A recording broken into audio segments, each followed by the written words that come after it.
Hello everyone and welcome back to my garden.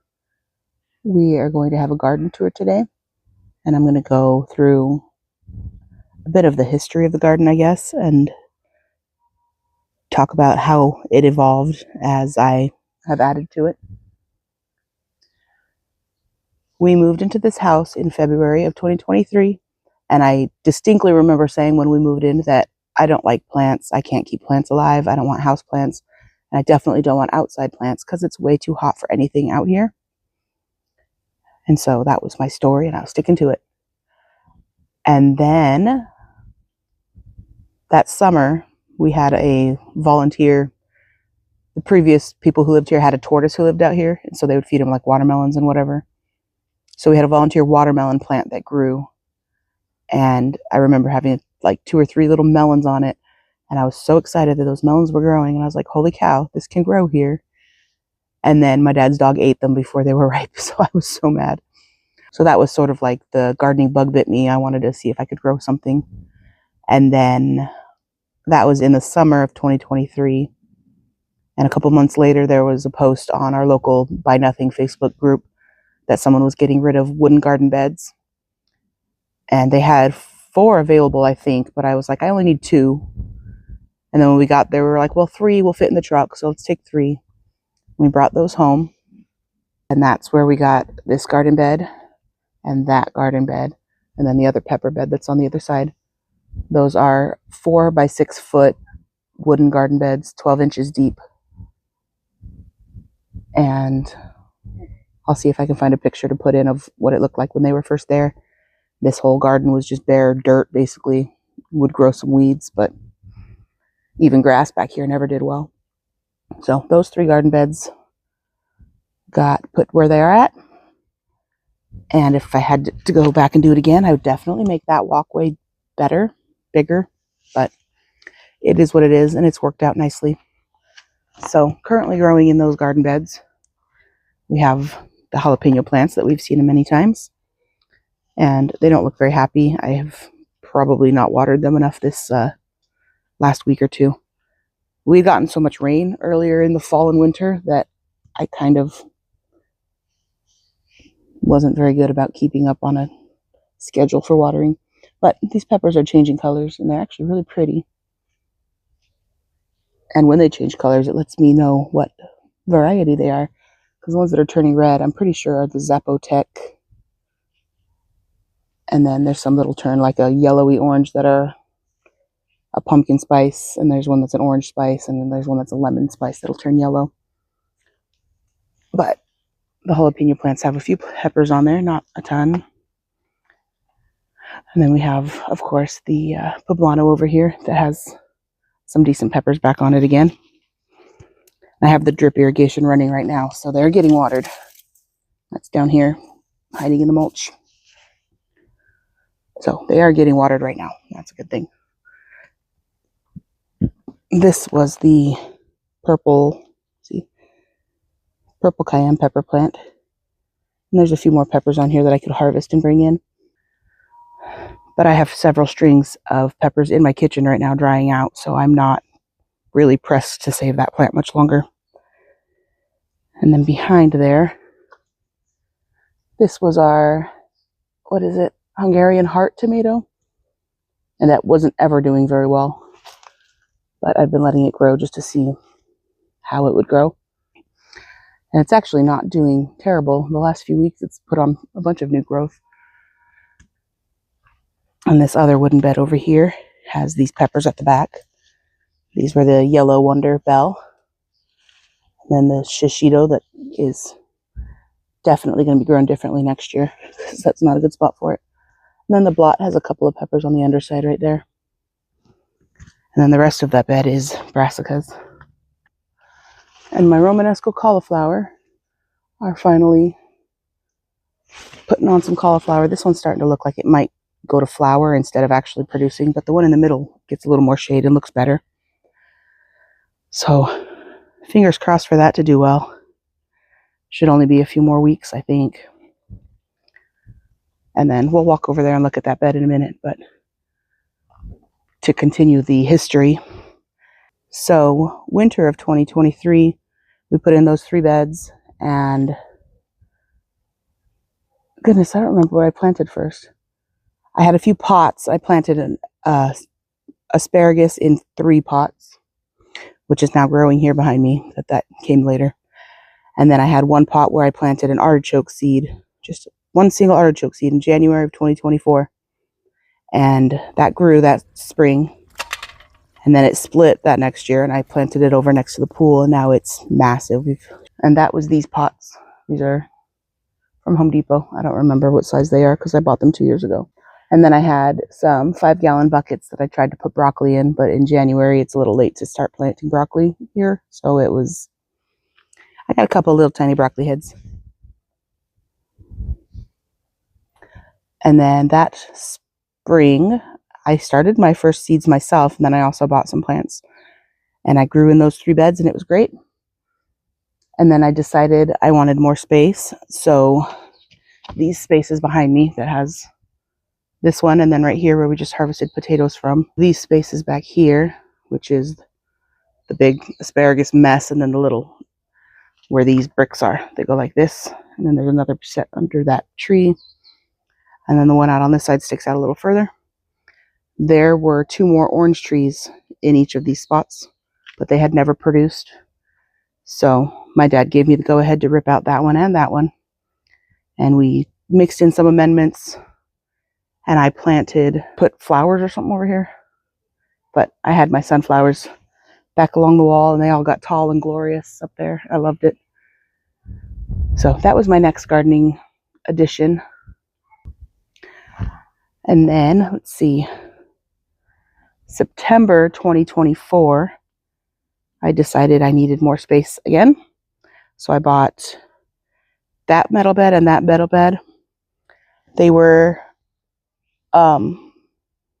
it's 2 beds that were 4 by 8 foot, but the kits can like go together. So I made one of them into a 4 by 4 and the other one into a 4 by 12. So that's the big long bed. So that's when we got this bed put in, and then I put in a metal, that's a queen bed frame, and I said I want that to be my tomato trellis, and I put in a cattle panel, and it's 16 feet long, and the bed's only 12 feet long, so that's why there's a post here also. The cattle panel went from there where that pot is, and then it went all the way across, and it went over the edge to another pot too. So that was a fun setup to try. And it worked out pretty well. I won't do that again, but it was fun to try. Can you hear that in the background? It's the ice cream truck in February in Arizona because it's hot. But anyway, these brassicas are not doing the best. And I probably won't have time to let them grow. But there are some really, really small Brussels sprouts on that Brussels sprout plant. And these banana peppers are looking good. Looking almost ready to harvest again. Some good ones. And this little shishito down here, I think I'm going to try to dig it up and put it in a smaller pot or in a 5-gallon bucket. I'll trim it back and I'll see if it comes back better for spring. Peppers in my zone are perennial if they survive the winter, and we didn't have any freezes really this winter, so everybody survived. So the ones that I want to keep, I'm going to trim back down and see what happens. But over on this side, this is where the kohlrabi and the rutabaga are. These leaves are absolutely massive, but I'm still not seeing any kohlrabi forming on the bottoms there. So I don't know if those are going to have time to come to fruition or not. You can see right here, it's a romaine lettuce that I was trying to let form into a full romaine, and now it's starting to go to seed, so that's a little bit sad, but it's been extra warm these last couple weeks, so that is what it is. And then this was my sprouting broccoli, and I left it in for the bees, and now I can't even use my walkway because it has these little black bugs on it. Let's see if we can find any. Ooh, that's covered in aphids. I need to rip that out. That's bad. Don't want aphids. Ooh, there's a bee. Hello, pretty bee. But there were little black bugs called thrips. There's one on there. I don't know if you can see it on that stem. But when I walk through this walkway I get thrips all over my shirt and it grosses me out. So I don't use that walkway now. But this is the peas, and I need to come out and harvest because these are absolutely massive. I was walking in from the other side, and there's like tons of them that are ready. Maybe we'll have peas with dinner tonight. So those were the next 2 beds I put in. And then I also got the flower bed over there. It's I'll have to look up the measurements. It's in inches, but it's close to 5 feet by almost 2 feet. So it's a oval over there. I put that in September of 2024. And then also in 2024 springtime, I got my first arch trellis, and I put it in here, and I had it go up and over, and I had some big grow bags on this side. And I planted a loofah in one of the grow bags, and it covered the entire thing. And then I had planted pumpkins back there, and they just sprawled out over the entire garden, which was beautiful, but hard to walk through, especially when there were bugs.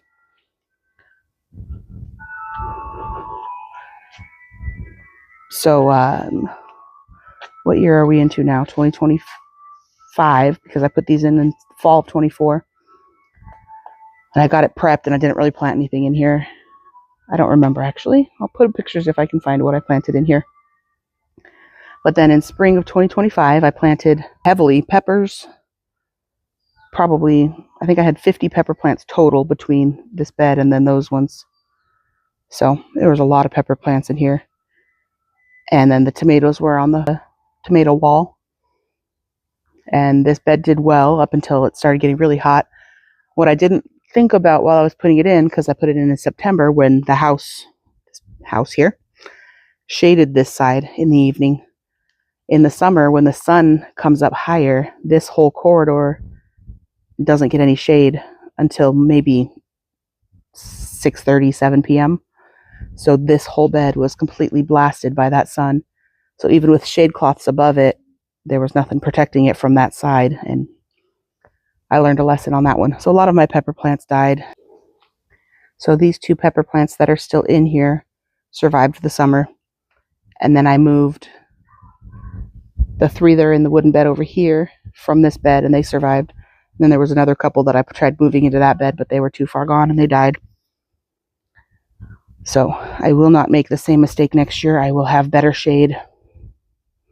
But we'll come over here and look at what's going on in this bed. My camera's trying to tell me I don't have much recording time left, so see if I can get this finished without running out of time. These are my Anaheim peppers, and they're starting to look really good. There's a red one. I'll probably dehydrate these ones again because that pepper powder was really good. And there's the Big Jims that are also starting to put on some good ones. The Anaheim and the Big Jim mixed, and then some Nadapinos in there. Made a really good pepper powder. So that's what I'm going to do with those, because I don't have really the time or whatever to can them right now. And this is the Pippin's Golden Honey. That's not one that I'm going to try to save. I have so many peppers started in the house right now that I don't really need to save anybody, but I can, so I'm going to try. I think I'm going to take this Anaheim pepper plant and cut it off like this tall, maybe. And then it'll grow back. Hopefully, we'll see. It'll be a fun experiment to do. There's another red pepper right there in the middle. Somewhere. Can you see it? So I might do that with this one. I don't think I'll do it with this one. We'll see about that one. But other than that, I'm not keeping anybody in this bed. Well, maybe my Notapino. I don't know. I did start like 30 Notapino seeds, which is a little bit ridiculous, but I really liked it. So I wanted to make sure I had success. And then over here, this is the Craig's Grande jalapeno that I had planted in the fall last year, 2025. And this is the Anaheim that I planted at the same time. And I think I might cut that one back and save it just because I like the Anaheim peppers and I didn't plant as many of them. But I don't think I'm going to try to save any of these jalapenos. This one cracks me up. He's so cute and little, and he put on a little baby pepper for us. And these are the poblano. And I actually might add that to my green pepper powder. That might be really good. I'm not going to save that plant. I did plant a few of them, and if I want to keep one, I will. If not, I'll give them to my sisters. Our garlic is doing well. For garlic, you want to wait till 1, 2, 3 leaves have dried out completely. It's starting to dry out on the tip a little, so we're getting close. This pot of chamomile stopped getting watered, so it died, and I'm okay with that. This one's getting some drip right now. If you can see the water dripping, that's my peppermint plant. It might die back a little, but it should come back because mint is kind of crazy. The elephant garlic over on this side is not looking very elephant-y. It's kind of tiny, actually, but that's all right. We'll see what comes of it. Elephant is acts like a hardneck garlic, so it will send up a scape, which is the seed head. All right, more history. For Christmas in 2024, I got my first green stalk, which is the green one, and I got the one trellis to go with it. And this is the other section. It was a 5-tier, and I planted some tomatoes in it in 2025 for spring, just some dwarf tomatoes. And they did all right. Nothing super great. It's really hard to keep stuff watered well here in Arizona in the summertime. So it kind of went by the wayside for the summer. But for the fall and winter, it's been doing really well. These nasturtiums are all blooming and super happy. And this one's got leafy greens that aren't doing super great. I can probably harvest these turnips now. That's a pretty good sized bulb. See if we can get down in there. Turnip. That's a smaller one, but there's another bigger one over here. My beets, I haven't even looked at those in a few weeks. That one's really small. The one in that pocket looks a little bit bigger. Those ones, the one that had 2 together, are still small also. And then at the same time that I put in those 2 big metal beds, I put this one over there, and I planted pumpkins in it. And again, it got way too hot over there, so nothing actually really came of it. Here's a better shot real quick of this Romanesco. Looks like it's starting to open up. Sorry, squirrel moment there, but that is looking so pretty. I like this one. And then all these broccolis have been harvested. I need to pull them out. Give this green stalk a turn. We're supposed to get some cooler weather again next week, so I'm going to come out and harvest a bunch of the lettuce when it cools down. Because if I pick it now when it's 80 outside, it's going to be bitter. But I had put this one in and put pumpkins in it, but then we moved it over here. Did we do that together? I think we did that together. Or I talked about it. I moved it over here in August or September. But yeah, this one has my tulips in it now, and a bunch of them are starting to open up a little. A lot of them. And then this one flowered. And this one's close. So that's exciting. We're going to get those all blooming. It's going to be really pretty. Maybe I can bring a few of them into the house too. This one looks like it might be one of the carnival ones. It's got some extra little frillies. And then over here, the snapdragons are looking fantastic. And then the onions are growing over there behind them. Come over on the other side. The onions are growing well. I don't think any of them have really bulbed or anything. I was thinking I might experiment with trying to maybe transplant a few of them into the green stalk. But we'll talk about that later. This broccoli has some side shoots that are ready to harvest, and that broccoli is finally growing something. We moved these bricks over. I don't know if we did that together or if it was since I started filming, but this is recent. Before that, I had them over here on the other end of the arch that I had talked about. There were grow bags on this side with the loofah in them. And then I decided to change that to a bed, and we had the melons in there. I did the cinder block bed there. And I've shown the melons, and we did the melon removal for that. So that's what the cinder block bed was from. But we just moved this over here in October, I think. My compost pile was here, so this is all just compost. But it's doing well. The onions are happy. They need to be watered, so I have the drip going again, like I said.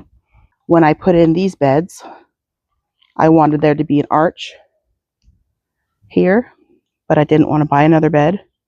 So I just put down cardboard and I dumped some compost and garden soil on there, or potting soil. And so that's my in-ground growing space, and it's been working really well for me. I did tomatoes on here spring of 2025, and the plants did great, but the variety got blossom end rot really bad. And I've since learned that paste tomatoes, or the what are they called? Roma style tomatoes, when you try to grow them in Arizona, have kind of a hard time with blossom end rot. So I have some plans to mitigate that this year. But from the tomatoes that were growing there last spring, we have 4 volunteers here. And I've been letting them do their thing. I might dig them up and transplant them, but I'm not sure. But over here I have planted rattlesnake pole beans and purple potted pole beans. And they've started producing, and I really love the purple ones for the ease of picking because I can see them better in the plant. But for flavor, I probably wouldn't grow them again. They're all right. They're more of a flat, wide bean, and the texture is kind of weird. And the flavor is not nearly as good as the rattlesnake bean, which is also kind of easy to see there because it's got different colorations than the leaves. And they're so pretty, and they're very tasty. So that's this side of the arch.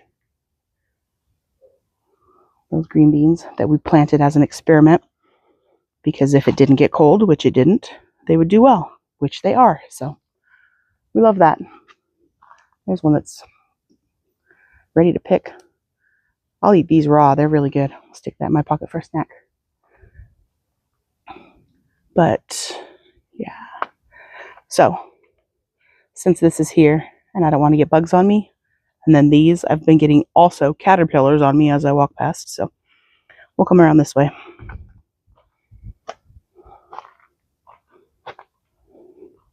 I've been going down this walkway instead, which needs to be cleaned up very badly, but we don't talk about that. This is another Romanesco that may or may not produce anything. If anything starts getting infested with aphids, it's gone, because I'm just not dealing with that. It grosses me out too badly. But there's the backside of those banana peppers. There's a lot of peppers on there. This is another Romanesco that's starting to bundle up like it wants to produce. So we'll leave that and let it see what happens. Back here is where I planted peas and then neglected to really do anything with them. So they might just turn into green manure and get turned back into the soil. Behind the peas, we can get a better look at the purple kohlrabi that aren't doing anything. And then the rutabaga, that some of them are starting to get really big. I'm trying to look up ways to preserve rutabaga. I will probably harvest it all at the same time, clean it, peel it, dice it, and freeze it. So then if I want to have roasted rutabaga, then I can roast it from diced and frozen. And then if I want to have like mashed, then I can just boil it from frozen and mash it. This is our chaos somewhat experiment, I guess. There's carrots in there that are probably doing okay, but I can't see anything because it's also everything else in there. So I've been just letting it grow. It might also just turn into another green mulch, or green compost type of thing. On the edges, there's some bok choy that I could probably get, but something else has been getting it too. So, oh, and it has some aphids. Yep, that's all going to be green manure. I'm not dealing with aphids. That's okay. It was a good experiment. Over here, my volunteer onions are all going to flower. So that's lovely for me, I guess. I could harvest those now and use them, which I probably will next time I need onions. But if I leave them, then they can go to seed, and then I can save seeds for next year. And I did that last year, and it worked out pretty well. And this is that romaine that I was really hoping would form a real head. It's going to seed. You can tell because it grows that center stalk and starts getting tall. That's okay. I've never seen a lettuce flower, so I'm kind of interested to see what that looks like. I'll come out and check for bugs as I'm out here. There's a broccoli that's ready to go. If I let that wait much longer, it will go to flower. There's the other side of that walkway I can't use. It's a good thing broccoli flowers are pretty, because it's really annoying not to be able to use my space. You see all those little black bugs crawling on there? Those are thrips. They took out my green beans in the spring, and it was terrible. So that plant needs to come out. This is one of my Romanescos that I don't know if it's going to do anything. It just got really big, and it's really in my way. It's folding up leaves like it wants to do something, but I don't think it's going to. And then I had sprinkled seeds in there. Nothing's really happening, but that's okay. The backside of those peas, you can see there's a lot that need to be harvested. I'll show you from this angle.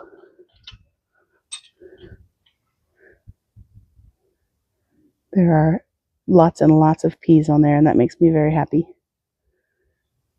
I'll come out and harvest those when the sun goes down a little bit. It's hot right now. And then these are my nasturtiums, which are doing exactly what I intended, taking over the bed ends here. And they are all the way out here into the walkway, which they did last year, and I loved it. So I'm very happy with them. I'm training one of them to climb up to that pole.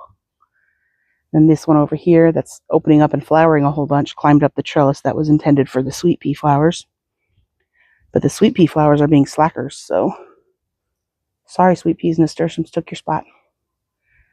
There's no flowers on there that I've seen, but they are still the green wall that hides the AC unit, so I guess they did kind of do what I wanted them to. Goodness, this nasturtium is getting so big, it's climbing through the back. Pull it out and weave it back through. Lots of nasturtium flowers on that one. I'm pretty sure that one is the Purple Emperor variety, or Purple Empress, or something like that. It's really pretty. And then down here, the Alaska ones that are just the bush, they don't vine. Those ones don't have any flowers on them here, but those are the ones that are in the green stalk at the back, and they have flowers. Now this space over here looks very different. My dad had a trampoline frame back here with his canoes on it. So they came yesterday and moved those out. And they're also going to take that rabbit hutch for their chickens. So this place looks a lot cleaner, and I'm looking at it like, what could I have grown here if there hadn't been canoes in the way? This is our wildflower patch that we planted together. And this is where that circle bed had been with the pumpkins in it. But even now, in mid-February, you can tell that the sun is going to be on that all till sunset. In the winter, it's completely shaded all the way up the wall, but as the sun, again, gets higher in the sky during the year, that side gets pretty sunny. So eventually there won't be any shade at all the way over to the walkway. And yeah, it was not a good place for pumpkins. They did not do well. They would have done really well over here, but that place was a mess, and we couldn't do it then. But over here there are some volunteer sunflowers, probably. The seeds that were put in were a wildflower mixed blend from Dollar Tree. And then I threw in some nasturtiums over there. And over here, these are the vining ones, so if they have time, they could get really big, but it'll probably get too hot over here. That's a volunteer sunflower. I had, where these baskets are, was intended to be a wall of sunflowers last year, and it didn't really do anything. So then in those bins, I don't even know if there's anything growing because I haven't checked them.